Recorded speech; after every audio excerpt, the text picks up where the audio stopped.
Hello दोस्तों, YouTube channel पर आपका स्वागत है।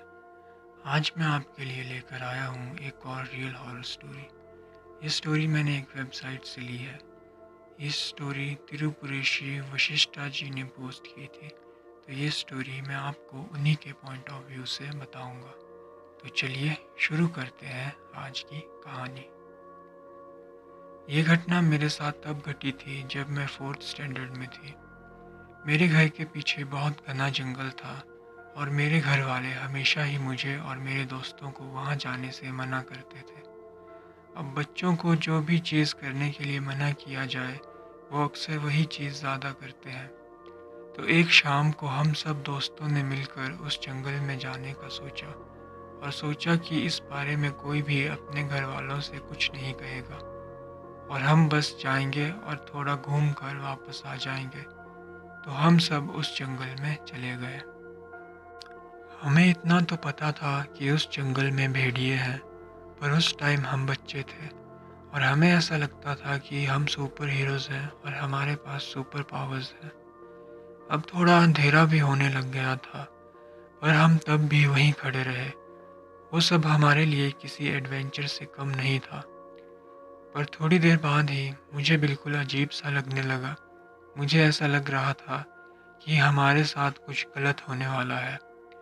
इसलिए मैं अपने सभी दोस्तों से वापस घर चलने के लिए कहने लगी, लेकिन तभी हमें भेड़ियों के गुर्राने की आवाज़ आई।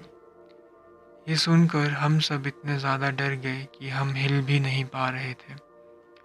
फिर हमने हमारे पीछे से एक औरत को बोलते हुए सुना कि तुम्हें यहाँ नहीं आना चाहिए था, ये मेरी जगह है। हमने मुड़कर देखा तो हमारे पीछे एक बूढ़ी औरत खड़ी थी। उन्होंने काली साड़ी पहनी हुई थी और उनके हाथ में एक बैग था। उन्होंने हमसे जाने के लिए कहा और कहा कि यहाँ कभी वापस मत आना। अब हम सब काफ़ी डर चुके थे और हमारा एक दोस्त तो रोने भी लग गया था। फिर उस बूढ़ी औरत ने हम सबको चॉकलेट्स दी और फिर से हमें जाने के लिए कहा। फिर हम सब वहाँ से जाने लगे, पर फिर उस बूढ़ी औरत ने हमें रोका और कहा कि यहाँ से जाने से पहले ये चॉकलेट्स खा लो।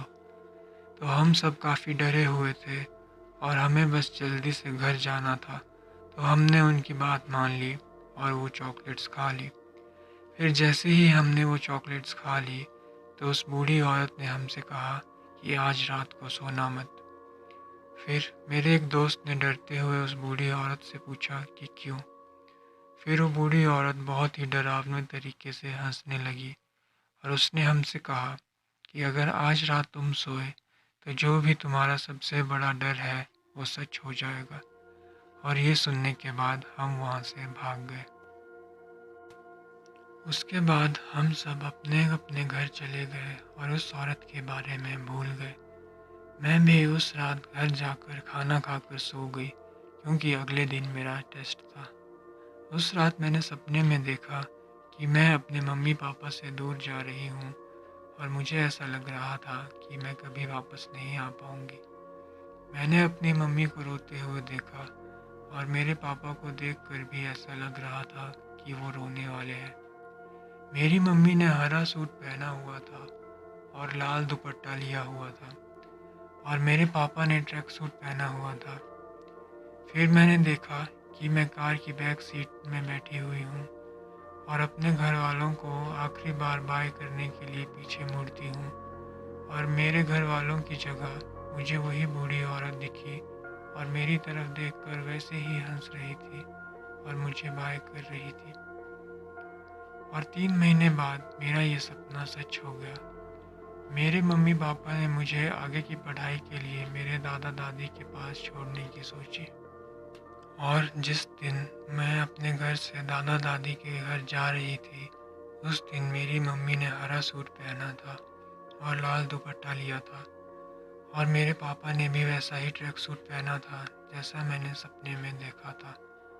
फिर मैं कार की बैक सीट में बैठी और सपने की तरह ही मैं एक लास्ट बार अपने मम्मी पापा को बाय बोलने के लिए मुड़ी, पर वहाँ मेरे मम्मी पापा की जगह वही बूढ़ी औरत खड़ी थी और हंसते हुए मुझे बाय कर रही थी। फिर उसके कुछ दिनों बाद मुझे पता लगा कि मेरे एक दोस्त की मम्मी मर गए हैं। फिर जब कुछ सालों बाद मैं अपने मम्मी पापा के पास वापस आई, तो मैंने पता करने की कोशिश की कि मेरे दोस्त की मम्मी को क्या हुआ था। और फिर अपने उसी दोस्त से बात करने पर मुझे पता लगा कि जिस रात उस बूढ़ी औरत ने हमें सोने से मना किया था, उसी रात को उसने सपने में अपनी मम्मी को मरते हुए देखा था। उसका सबसे बड़ा डर उसकी मम्मी को खोना था और मेरा सबसे बड़ा डर अपने मम्मी पापा से अलग होना था। और जो हमारा तीसरा दोस्त था, वो उस रात सोया ही नहीं, तो उसके साथ कुछ भी नहीं हुआ। हो सकता है ये सब कोई इत्तेफाक हो, पर जैसा उस बूढ़ी औरत ने कहा था, हमारे साथ वैसा ही हुआ। तो ये अब आप लोगों पर है कि आप इस सब को सच मानते हो या झूठ।